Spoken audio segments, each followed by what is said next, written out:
Welcome to part 4 of our full HTML and CSS course. In this part, I'll teach you about HTML attributes, how to display images on your page, how to add different types of input fields, and at the end, we'll build a complete login form. So make sure to like, comment, and subscribe to WebGlowCademy. With that being said, let's jump right in.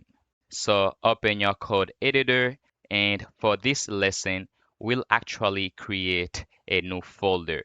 So click on this icon and click on open folder and click on new folder, and I'm gonna name it HTML tutorial.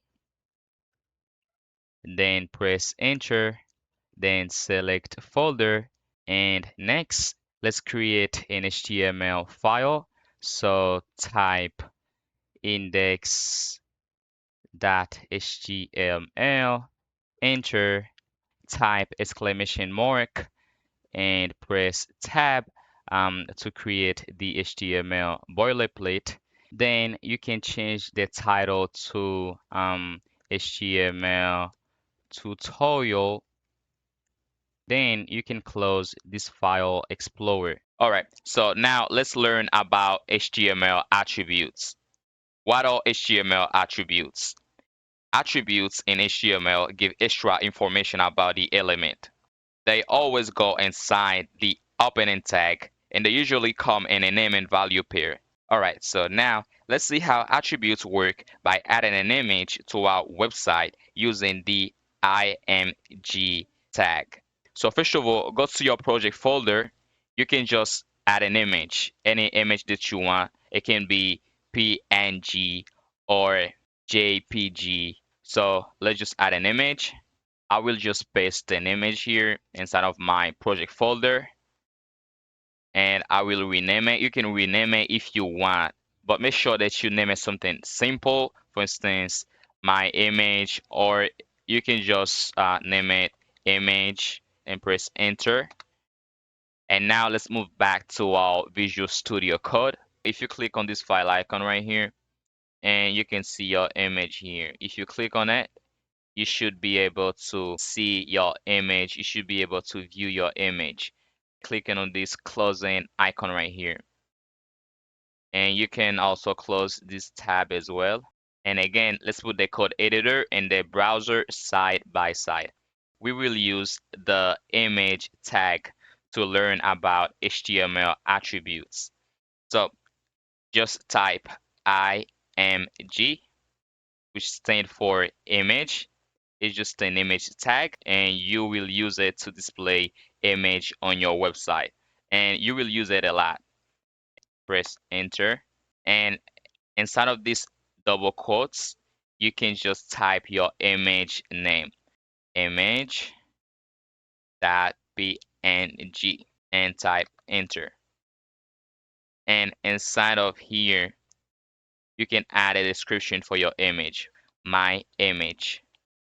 All right, so now this is an attribute, and this as well is an attribute.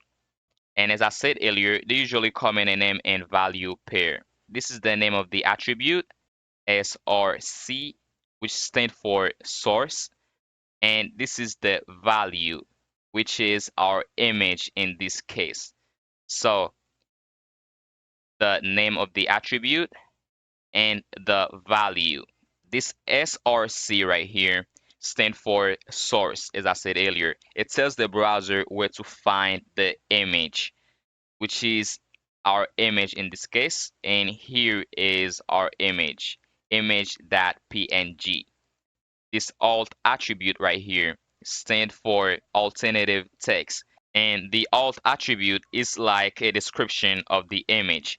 It shows up if the image doesn't load, and it also helps screen readers describe the image to people who can't see it.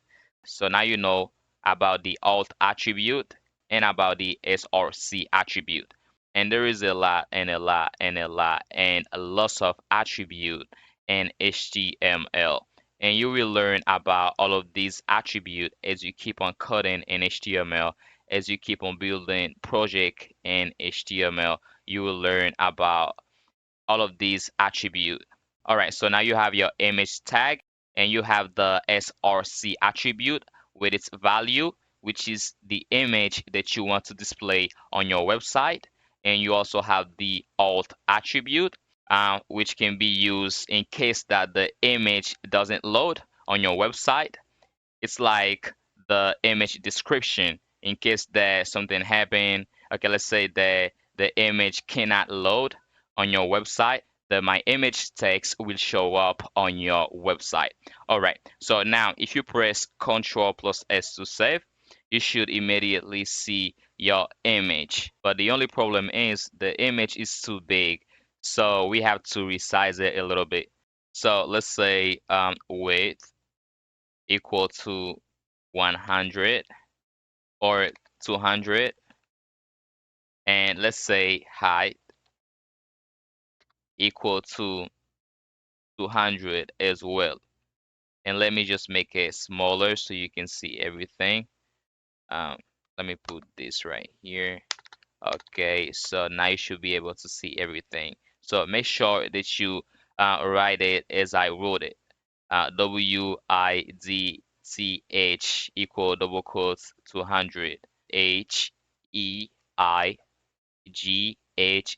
equal double quotes and 200. All right, so now press Ctrl plus S to save. The width and height attributes are used to change the size of an image.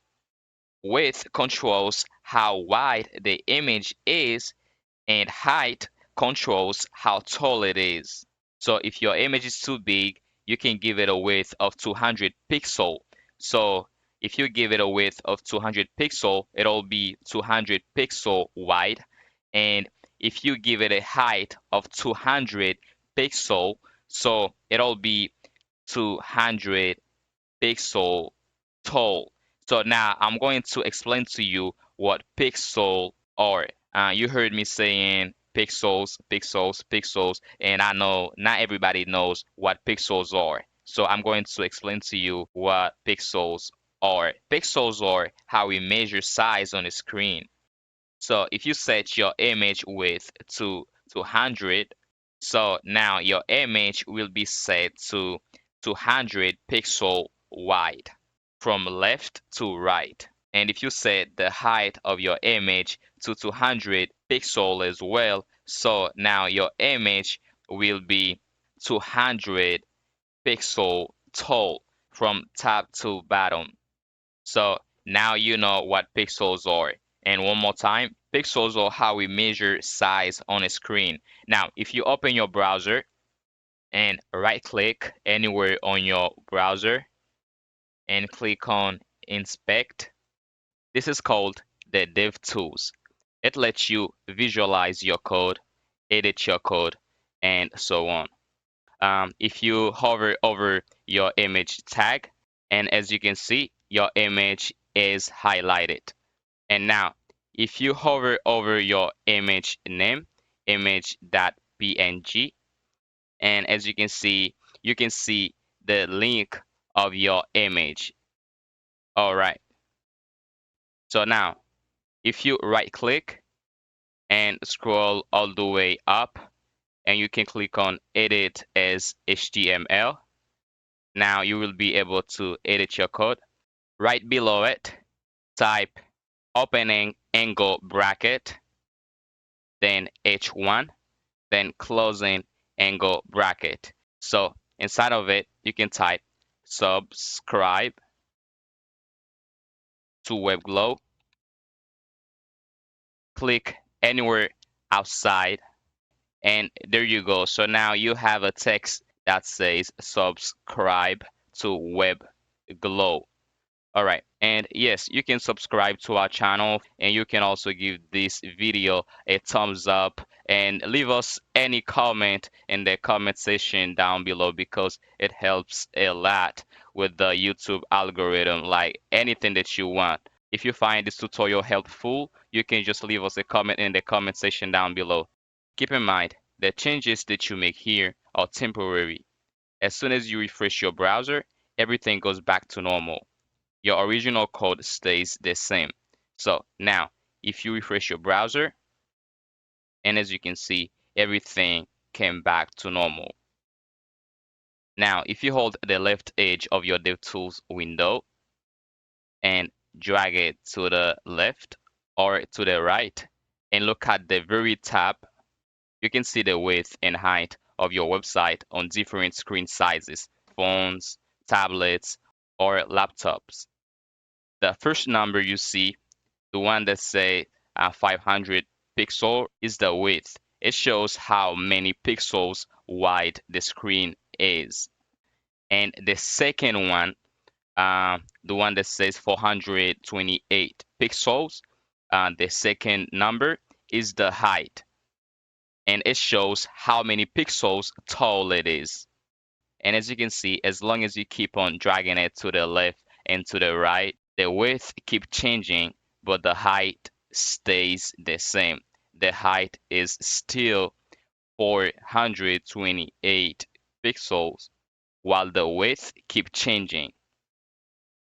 Now, if you want to place the DevTools in a different position, if you want to place it at the bottom, you can just click on these three dots right here. And here you can just click on this icon. Now the DevTool has been placed at the bottom.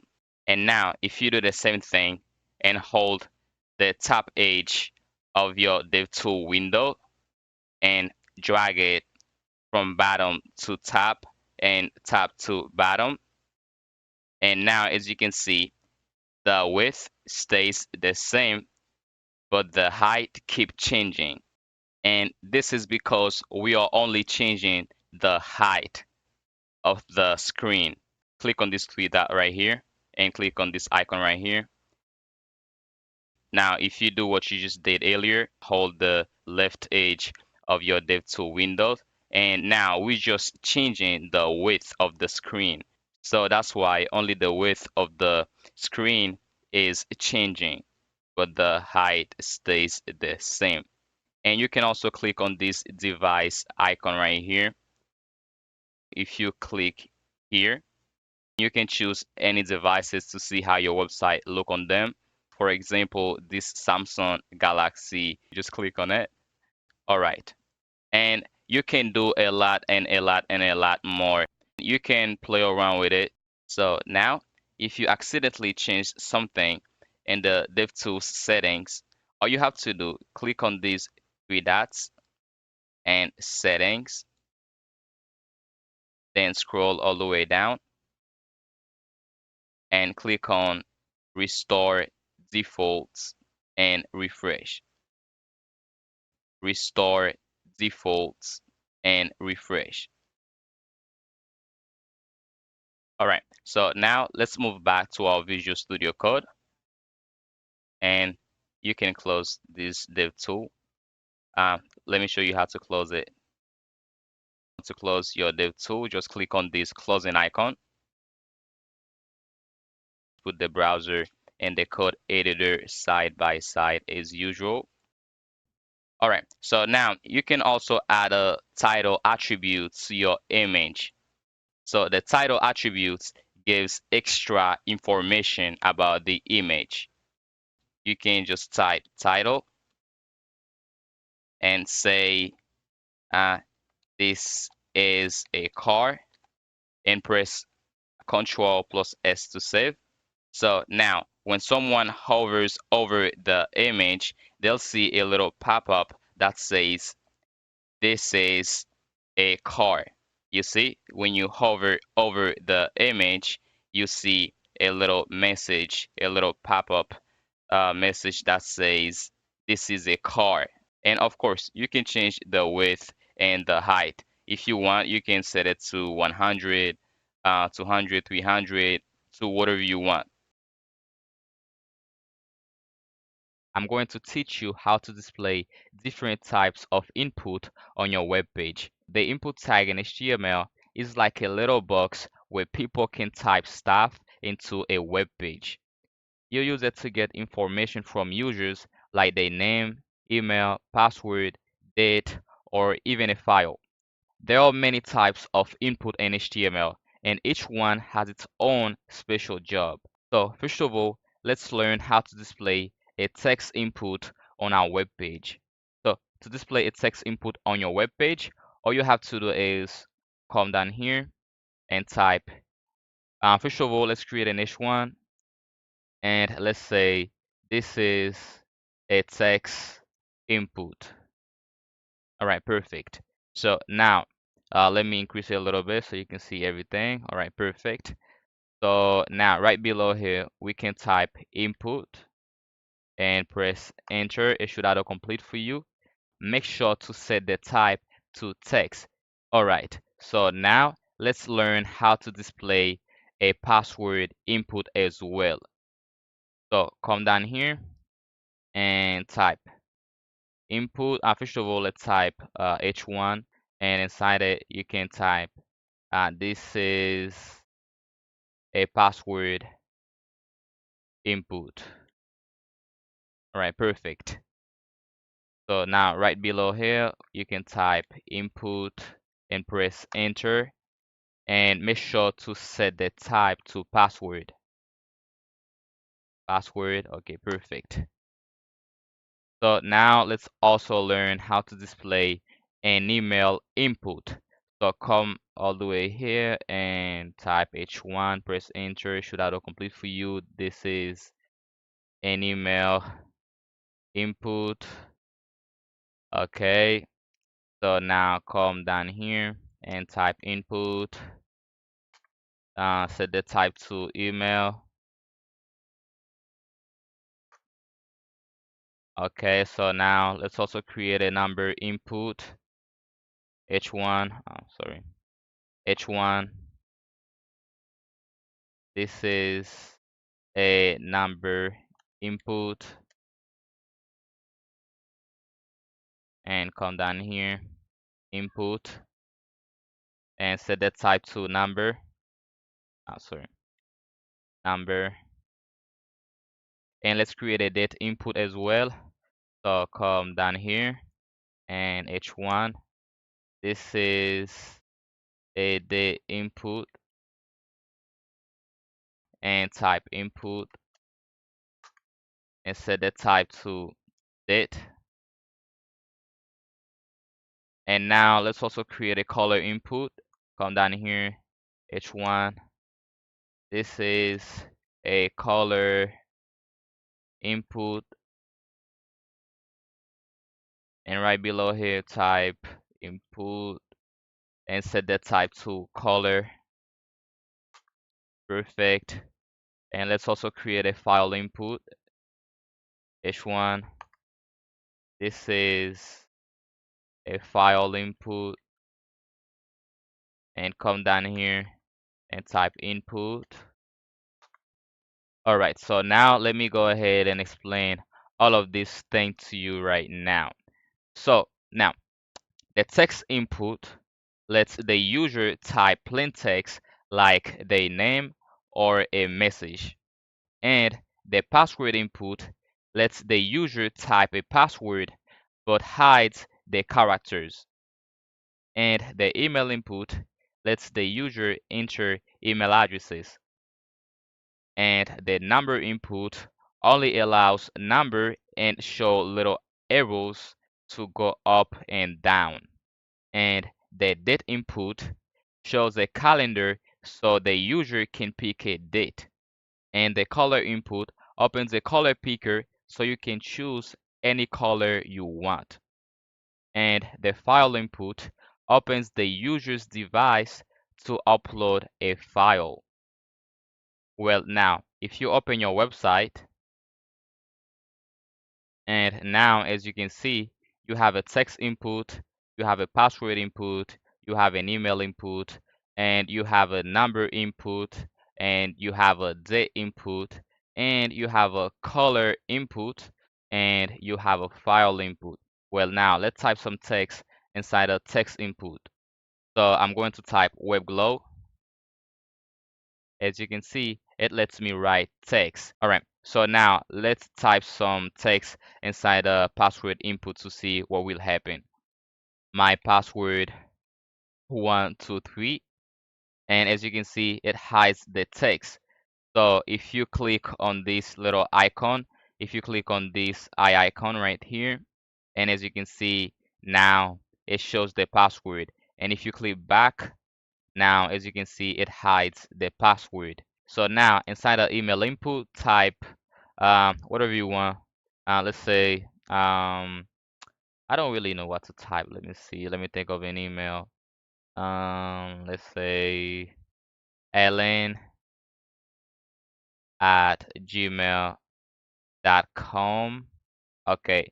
So now if you hover over it, it says nothing. There is no error.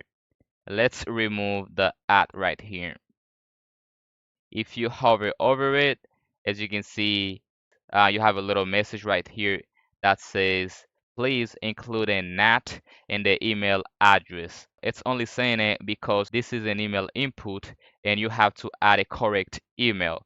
If you type at, and now if you hover over it again, you will see there is no message at all. So now everything is correct. So now inside the number input, you can type any number that you want. You can only type numbers. And if you try to type some text, it is not accepting it because it only accepts number. And you also have two buttons right here. You have an increase button and you have a decrease button right here. The increase button is to increase the quantity, and the decrease button is to decrease the quantity. So you can increase and you can decrease. And now the date input shows a calendar, and you can pick any date. Let's say March 2025. Let's say 25th. And we also have a color picker right here.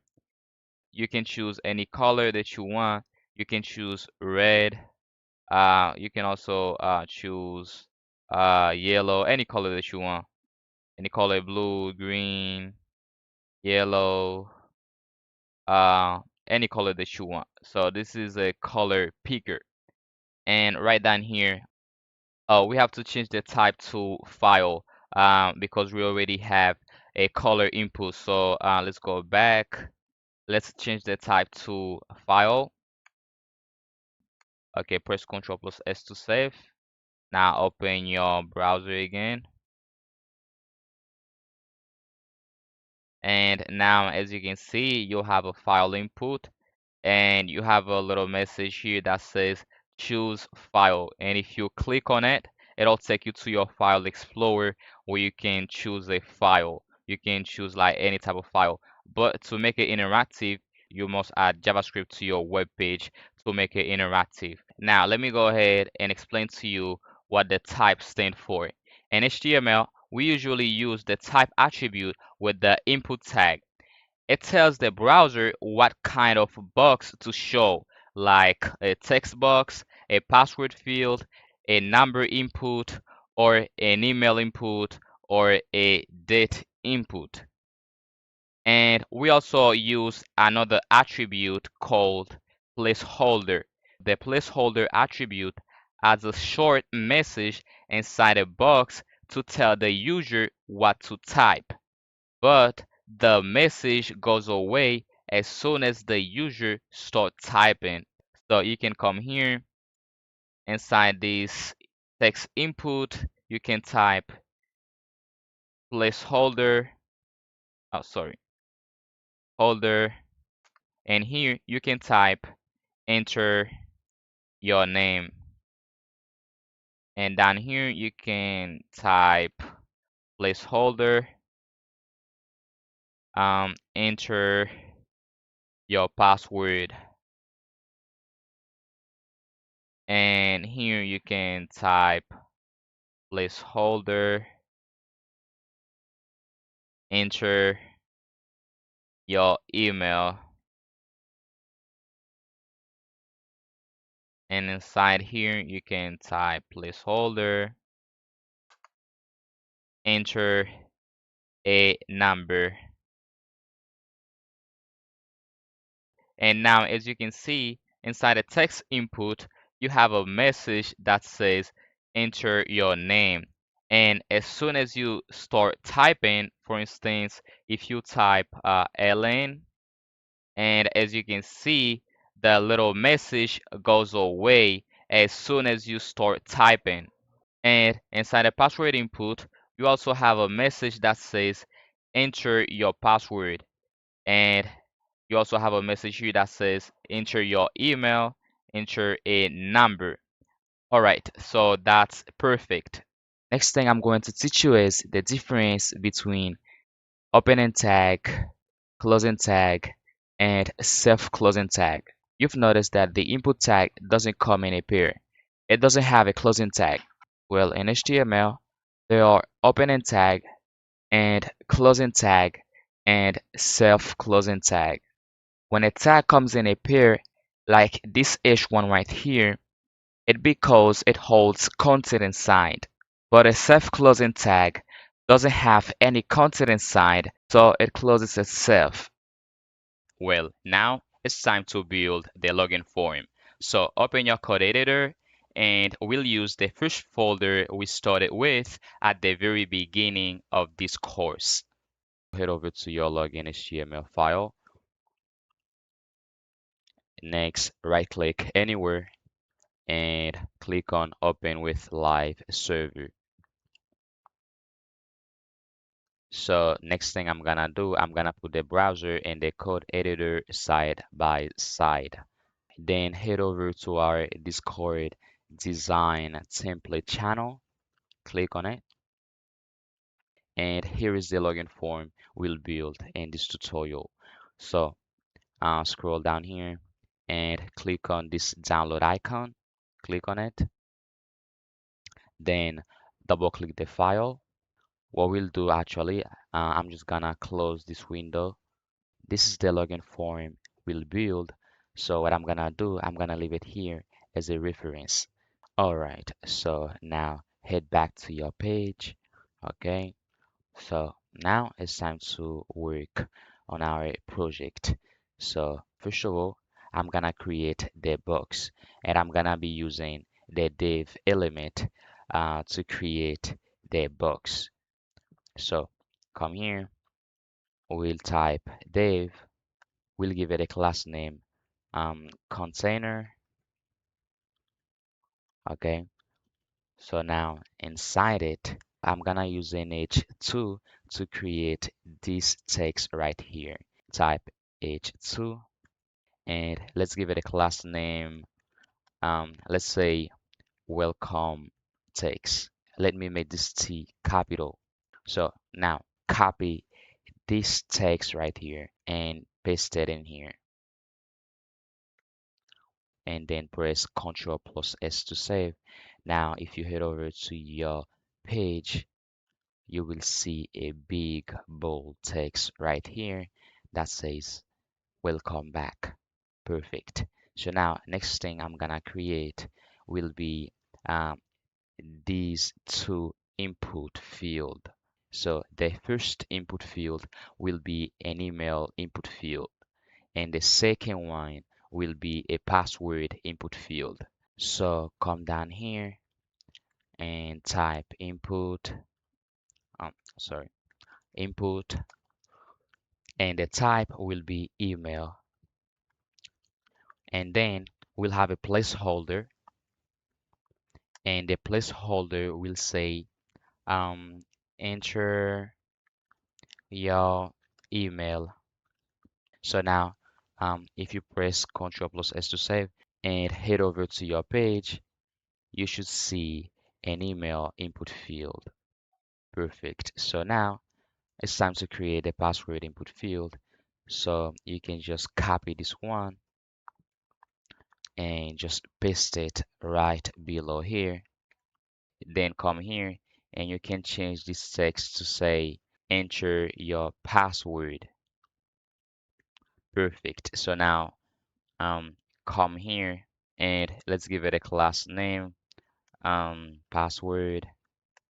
And for the email input, let's give it a class name of email. Perfect. So now next thing we're gonna create will be this button right here. So we'll create this button using the button element. So um, come down here and type button, give it a class name of btn, and for the button text, you can just type login. Now, if you head back to your page, you should see a button right here. Perfect. So now, next thing we're gonna create will be this text right here that says, don't you have an account? Sign up. We're gonna use the P element, the paragraph element. So type P and let's give it a class name of um, sign up text. And inside a P element, we'll use the span element. So I know you have never heard about the span element before, but I'm going to explain it to you just in a minute. But for now, just type span, and in here, let's copy this text right here, the part that says that you have an account. So just copy it and paste it in here. Right below here, we can have a second span, and let's just copy this text right here and paste it inside it. So now let's give the first one a class name of um, sign up text one. And for the second one, we can give it a class name of sign up, sorry, sign up text two. Now press Ctrl plus S to save. And now if you head over to your page, you should see a text here that says, don't you have an account? Sign up. Perfect. So now let me go ahead and explain the span element to you right now. So a span is just a small container for text. It doesn't make a new line, it stays in the same sentence. You use it when you want to style only part of your text. For example, you can make some words a different color, bigger, smaller, or bold, without changing the rest of the sentence. Well, guys, now it's time to style the login form. So let's go ahead and create a CSS file. So click on the new file icon and let's name it login.css. Next, we have to link the CSS file to the HTML file. So come down here and instead of style CSS, just type login.css.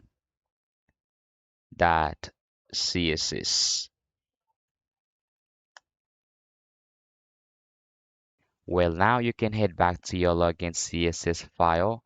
So first of all, let's go ahead and style the container. So type dot container.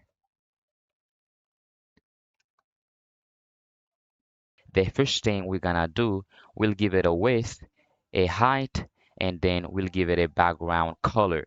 Because if you take a look at our login form, you will see how it look.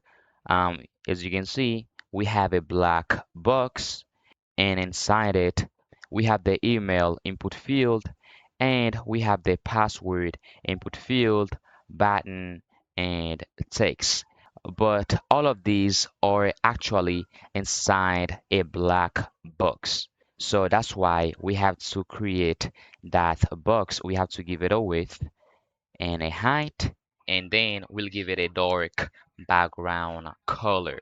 Okay, so the first thing we'll do, we'll give it a width. So just type width and let's set it to 300 pixels.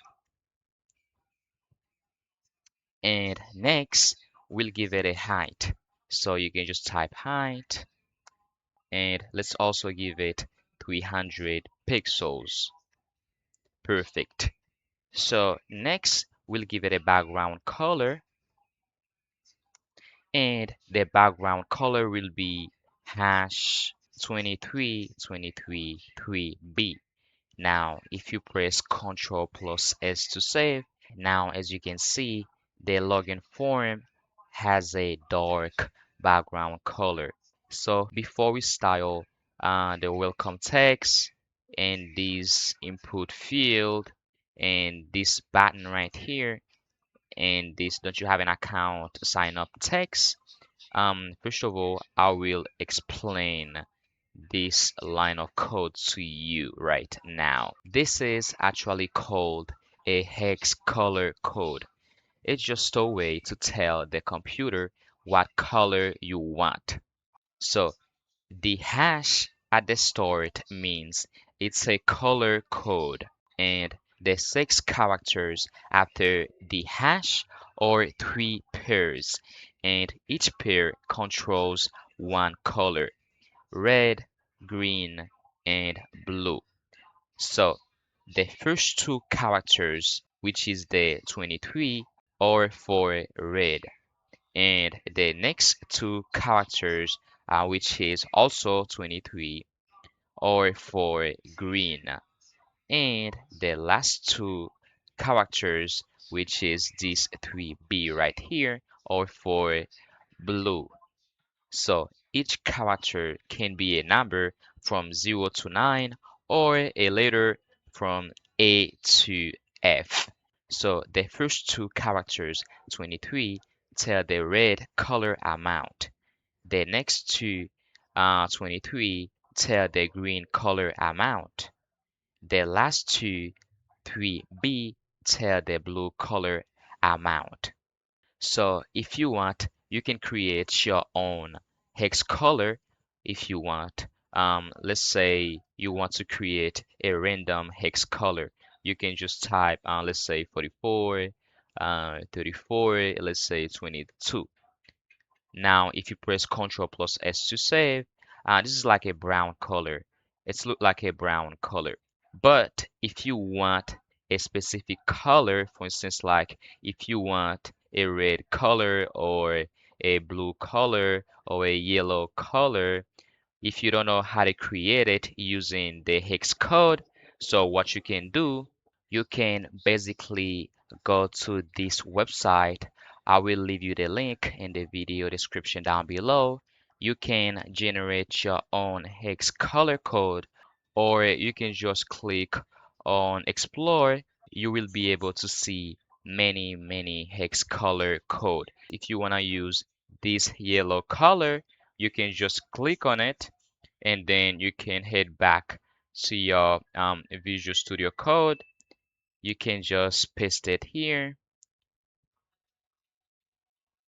Now, if you press Ctrl plus S to save and you head back to your login form, now you will see a yellow background color. This is actually perfect. Actually, I use hex color code a lot on my project. Now you can head back to your Visual Studio Code and you can delete this color right here because I don't want to use this one. So I just want to use the dark one. So just type hash, then 2323 3B and press Ctrl plus S to save. Perfect. All right. So next, we'll actually give it a border radius of let's say 10 pixels. Control plus S to save. And now as you can see, the corners are actually rounded. So next, we'll give it a box shadow. And I already talked about the box shadow. So let's give it 10 pixels horizontal, 10 pixels vertical, then we'll give it 70 pixels blurry and 20 pixels bold. And next, the shadow color. So the shadow color will be hash B E E E 10. Now, if you press Ctrl plus S to save, you should see the shadow. Well, next, we'll give it a transition. We'll say is and out, and we'll set it to 2 seconds. Now press Ctrl plus S to save. So every time you press Ctrl plus S to save and refresh the page, you'll notice the transition effect makes the change appear nice and smooth instead of happening all at once. Actually, I have already talked about the transition property, but anyways, in case you have forgotten about it, the transition property tells the browser to animate changes smoothly, and the in and out is the style of the animation. It starts slow, goes faster in the middle, and then slow down at the end. And the 2 second part is just the timing. It takes 2 seconds for that change to fully happen. Well, now it's time to style the welcome back text. So let's go ahead and copy its class name, copy it, and come back here. And down here, type dot and then paste it. So now, first of all, we'll set the padding to 0 and we'll set the margin to 0. So we don't want to have any padding, we don't want to have any margin below it. Type text align center just to center the text to put it right here in the middle. So now if you press Ctrl plus S to save, as you can see, the text has been placed in the middle. And we don't have any padding, we don't have any margin. We'll give it a white color, so you can type color and set it to hash FFF. Now if you press Ctrl plus S to save, as you can see, now it has a white color. Perfect. All right, so next we'll style the email input and the password input. So come down here. Actually, we'll basically give them the same style. So we'll give the email input and the password input the same style. So if you want to give multiple elements the same style, all you have to do is separate the class name with a comma.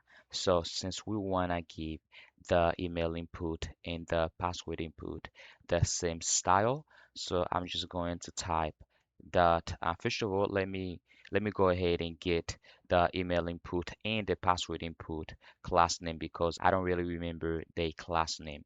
So let me see. Oh, okay. So it's email and password. Okay. So let me go back. So I'm just gonna type that email and then I'm gonna add a comma and then I'm gonna type dot password and then first of all I'm gonna give them a height. So I'm gonna type height let's say 38 pixels. Okay, if you look at the final form, you'll see that the inputs and button are placed one below the other with some space between them. And in our form right now, they aren't. It looks messy. So we need to arrange them vertically and add spacing between them. So to actually place them one below the other, you can go to the container and add display and set it to flex. Now, if you press Ctrl plus S to save, well, you can see this property place all the elements inside the container horizontally from left to right. So since the container can control the elements inside it, adding display flex to your container will make it arrange all its content in a line. So by default, it arranges them horizontally from left to right. The display property makes it easy to control all the elements inside the container using the parent element, which in this case is the div with the class name container. This div right here with the class name container. This is actually the parent element, and all these elements inside it are actually its children. So you can control every single element inside the parent element, which is this div right here, using the parent element, which is this div. So you can control all the children element by using the parent element. So you can head back to your login CSS file. So since we want to place them one below the other, so you can just come here to the parent element and add flex duration and set it to colon. Now you can press Ctrl plus S to save, and as you can see, they are placed one below the other. Perfect. Well, now if you take a look again at the final form, you can see we actually have space between the elements. So if you want to add space between the elements, you use the gap property, and you set it to the amount of space you want. For example, let's set it to 10 pixels and press Ctrl plus S to save. And now, as you can see, we actually have space between the elements. And if you take a look again at the final form, you can see we actually have space inside the form around these elements. So to achieve that, we can come back here and type padding, and we can set it to 10 pixels and press Ctrl plus S to save. Now, as you can see, we actually have space inside the form around these element. So setting padding to 10 pixels will add equal space on top, bottom, left, and right. So we have already talked about padding top, padding left, padding bottom, padding right. So you already know what they do. So you already know if you want to have space inside the element at the top, you can add padding top. If you want to have space on the left, you can add padding left. If you want to add space on the right, you can add padding right. If you want to have space at the bottom, but inside the element, you can add padding bottom and set it to the amount of space you want. So now you also know if you want to have space on top, on the left, on the right, and at the bottom, you can just add padding and set it to the amount of space you want, and it will add equal space on top, bottom, left, and right of your element. Perfect. Well, now, if you click on the email or password inputs, you will see a black line around the edges. And that line is called the outline. You can keep it if you want, but since I don't want it, so I will remove it. To do that, you can use the outline property.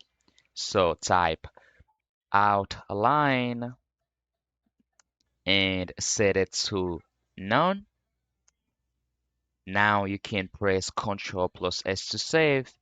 Now if you click on the email input, you will not see it anymore. And if you click on the password input, you will not see it anymore. Well, now I also want to remove the border. I don't want to have any border. So I'm just going to type border and I will set it to none. And the reason why I removed the outline and border, it's because if you take a look at the final form, you can see we have no outline and we have no borders. So now, next thing I'm gonna do, if you take a look at the final form, you can see the corners are pretty much rounded. So I'm just going to do the same thing here.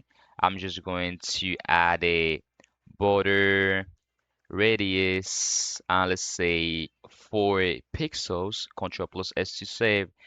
So now if you take a look at the email input field, you can see its corners are pretty much around it, and the password input corners are pretty much rounded too.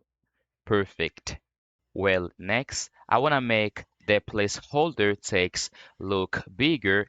So I will come down here and add font size and set it to 15 pixels.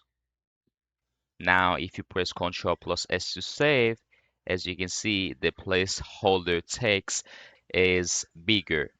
And if you take a look at the final form, you can see we also have space inside these input fields on the left side.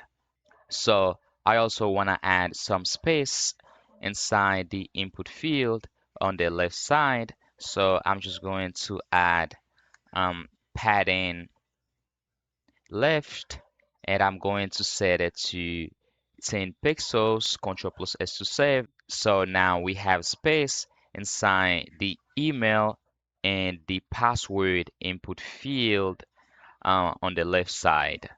All right, so now it's time to style the button. So come down here and let's target the button element by typing .btn. First of all, we'll give it a height. So I will set the height to 38 pixels. Perfect. And then I will set the font size to, let's say, 15 pixels. Okay, perfect. Then I will set the background color.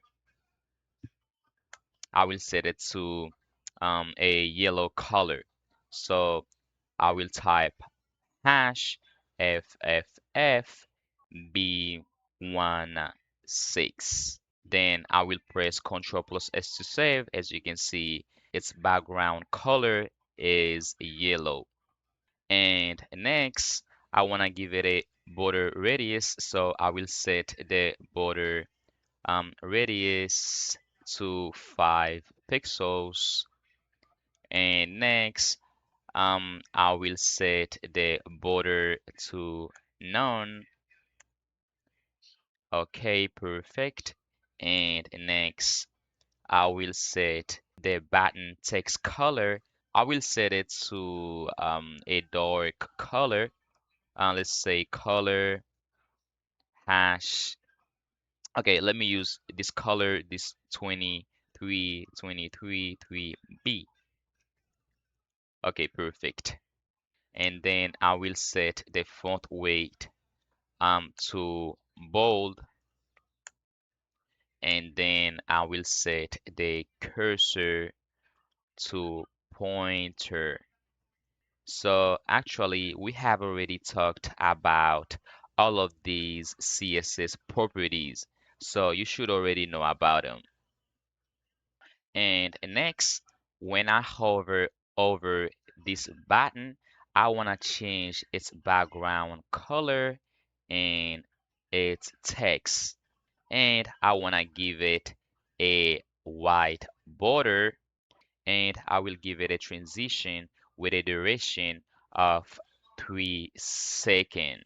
So to achieve that, I will use the pseudo class. And we have already talked about the pseudo class. So I will just type that btn colon, and I will use the hover pseudo class, and I will set the button background color to this dark color right here, 23 3B. Control plus S to save. Now, if you hover over your button, as you can see, you cannot see it anymore because its background color is dark and the form is dark as well. So that's the reason why you cannot see it anymore. So that's why we'll add a border to our button so we can see it properly. So come here and type border, 2 pixels, solid, and we'll give it a color of white. So I will type FFF 6F. Now, if you press Ctrl plus S to save, and if you hover over your button again, now as you can see, it has a white border. Perfect. But anyways, you cannot see the button text. So you can come here and set the color to white. So type hash FFF 6F and press Ctrl plus S to save.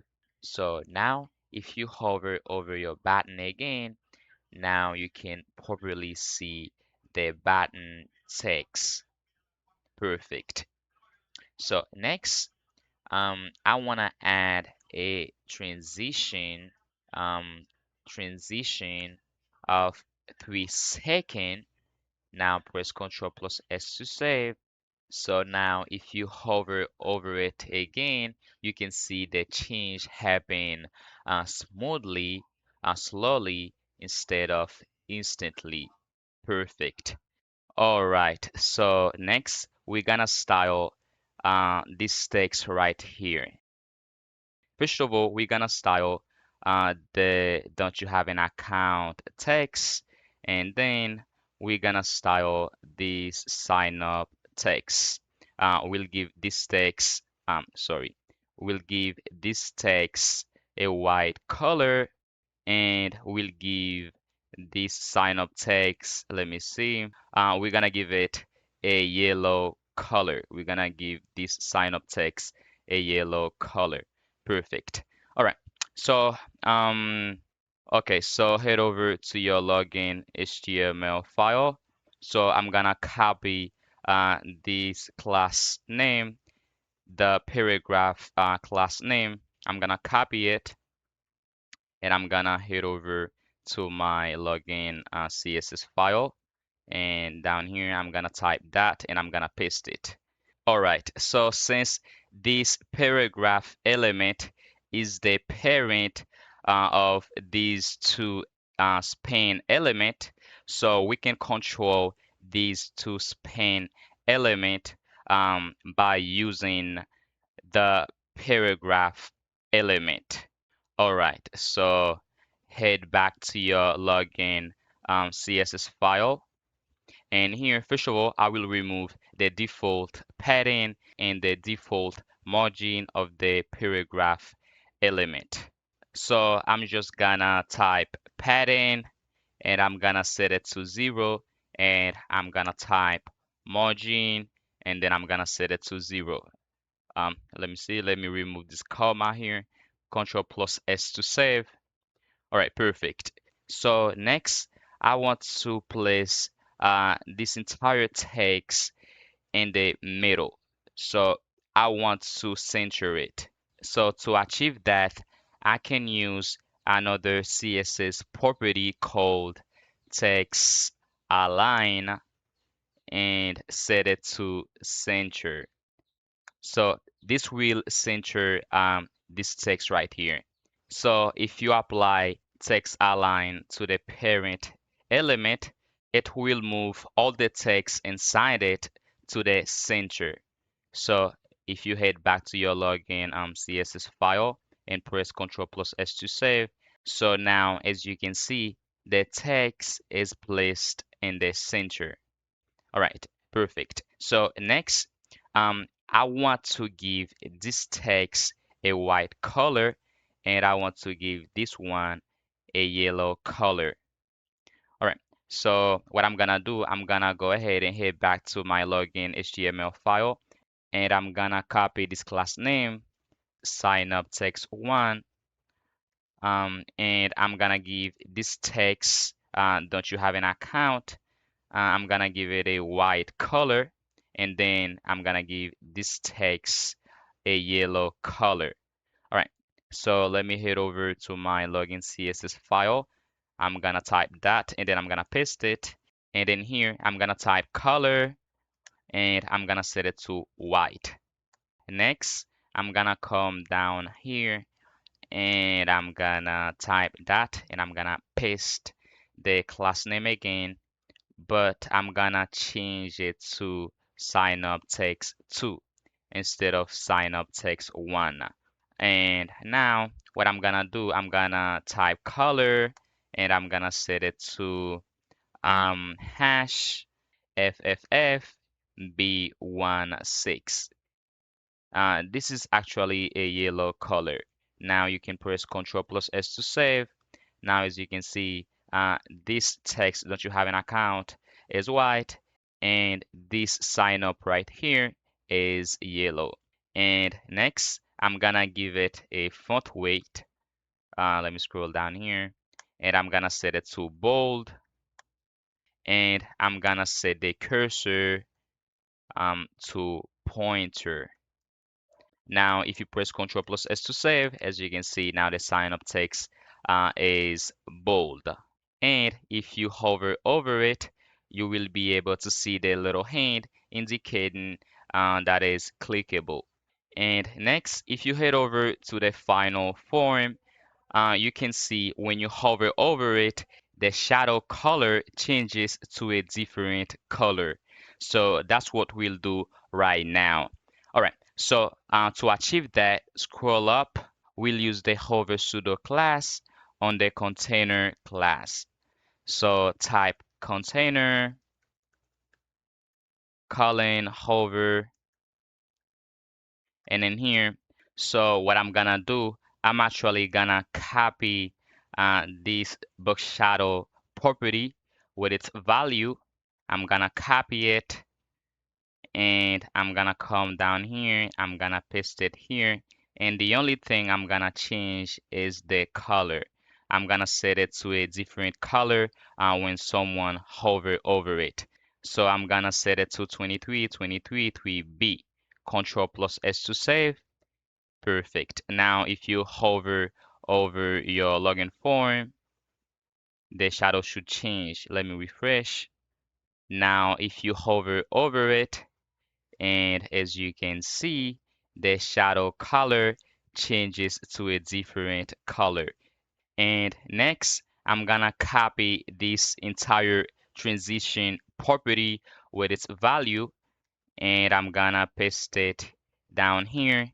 But instead of 2 seconds, I'm gonna set it to 4 seconds because I want the change to happen way more slowly instead of instantly. So I'm just gonna press Ctrl plus S to save.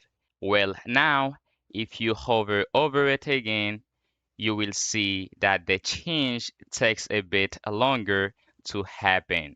Well, next, we want to center the form in the middle because if you take a look here, you can see the final login form is actually in the middle. So we'll do the same thing with our login form. So what I'm gonna do, I'm gonna scroll all the way up here and I'm gonna type body. I'm gonna add a CSS property to the body element. So that property will be justify item. Here it is.